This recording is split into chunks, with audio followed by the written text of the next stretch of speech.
उसी ने इंसान को ठीकरे की तरह खनखनाती मिट्टी से बनाया और जिन्नात को आग के शोले से पैदा किया, तो तुम अपने परवरदिगार की कौन कौन सी नेमत को झुटलाओगे?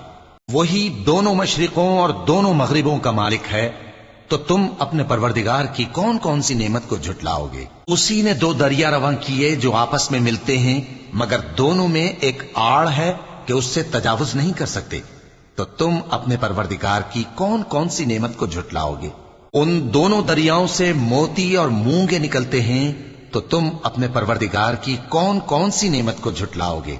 और जहाज भी उसी के हैं जो समंदर में पहाड़ों की तरह ऊंचे खड़े होते हैं, तो तुम अपने परवरदिगार की कौन कौन सी नेमत को झुटलाओगे? जो मखलूक जमीन पर है सबको फना होना है, और तुम्हारे परवरदिगार ही की जात जो साहिब जलाल करम है बाकी रहेगी, तो तुम अपने परवरदिगार की कौन कौन सी नेमत को झुटलाओगे? आसमान और जमीन में जितने लोग हैं सब उसी से मांगते हैं, वो हर रोज किसी न किसी काम में होता है, तो तुम अपने परवरदिगार की कौन कौन सी नेमत को झुटलाओगे? ए दोनों जमातों, हम करीब तुम्हारी तरफ मुतवज्जे होते हैं, तो तुम अपने परवरदिगार की कौन कौन सी नेमत को झुटलाओगे?